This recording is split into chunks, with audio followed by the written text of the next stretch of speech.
So that's what she does. 6 years later, she's still doing it for her son and his family. And the guy told me, I've only been able to convince her in the last 6 months not to say all 15 on her knees. Isn't that impressive? So that your son knows you, your son or daughter knows that you pray for them is invaluable, right? But understand that this is, you know, we talk about raising kids here, but in the end, this is your path to holiness. Right? When we have a big job to do, we do it as well as we can, and this is sanctity, right? So how you approach this job, it's a knocking, if you like, on the door of your soul. Our Lord's saying, come with me on this. I'll give you all the wherewithal. I'll give you the sacraments to give you strength. I'll give you a little prod now and then to become a person who prays more, who relies on me more. But you watch. You watch. This is going to get you to holiness, and it's going to get your kids to holiness. True story. It's never over, right? One of the families in one of the schools that I was teaching at were fabulously wealthy. And then it was a complicated set of events, but they lost everything. Dad lost his sanity and tried to take his life. Mum became a Catholic. The older boy coped okay, the younger boy didn't cope at all. And he really span out, and he got involved in a lot of stuff. He ended up dropping out of school, wasn't interested. And through his 20s, through the first half of his 20s, he was really a lost soul. He got involved in a lot of stuff that was damaging. And to cap it all off, in his mid-20s, he was diagnosed with cancer, the boy.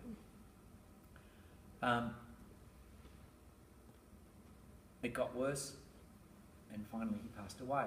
One of his classmates said to me at the funeral, you know, he had the rosary beads I gave him with him when he died. And I thought, that's nice, that's good. But then his mother rang me 2 months later to say, I just wanted to tell you that they've brought the boxes of my son's belongings that were in his flat when he passed away, because he was in a flat and they called the mother over to the flat after he died. He was there dead. And the boxes contained beautiful things. There are books about our faith that he has been writing in, and there's a diary. And 2 weeks before he died, he wrote in the diary, I just want to be holy. I want to die with a smile on my face. And then the mother said, and now I know why when I walked into his room the morning after he died, he had a smile on his face. That was God's message to her, I suppose, that your son's okay. And he's not the lost soul you thought he was. But isn't that beautiful? So it's never over, okay? You just got to hang in there. Your job is to get your kids over the line, right? If that's what you're called to do.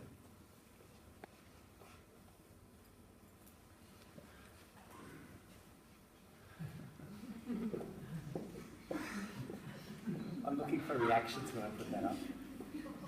Isn't that great? But the sad thing is, isn't the sad thing that this gentleman can possibly go through his adult life not realising there's a problem with that. So sensitivity to others is so important. Sensitivity to those who love us. So that's the end of the formalities, and I've gone on and on. It's 9:30, I'm sorry. Donna, can I put 3 things into this and then see what you would like to do? There's a handout that you're welcome to take with you as you go called 10 Parenting Priorities. There's, if you would like to get a copy of Parenting for Character, there's an order form there. They've told me that they were supposed to be here, the copies, right? But what the publisher has said that if you want to pay tonight, they will send them out. They will send them out shipping free. So it's up to you. But that's the offer from the publisher, because they're a bit embarrassed that they said that they were getting there and they didn't. And I understand that there's going to be a First Steps course here in Canberra next year.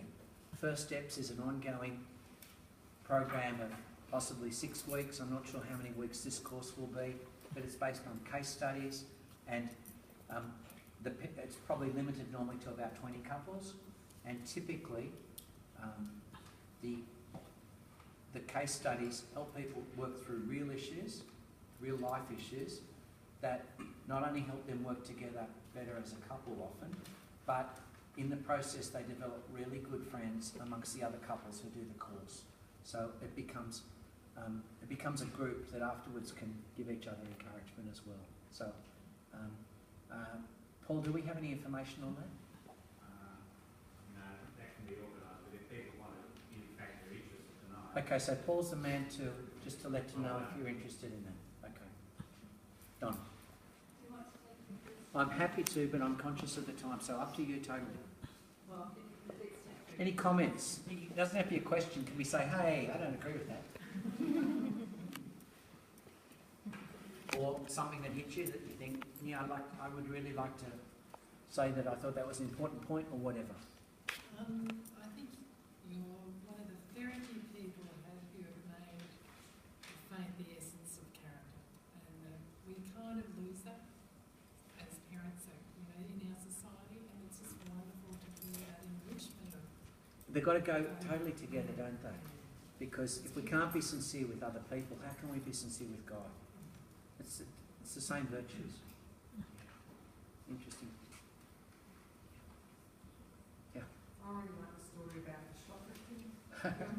Yeah. And I think as parents, it's really the hardest thing to do is to be quiet, Yeah. to listen to our children first, because you want to react. So, and I think that's probably what that parent was saying. Because you warned him, he actually listened quietly, and then from that, Yeah. that's the things happen. You're quite right. And it's very easy. That's the way he sometimes to handled it. immediately. Yeah. And I think, that really hits home. But it's really hard sometimes to be quiet, to silence, especially if you like to talk. So, that's always been my lesson, be silent.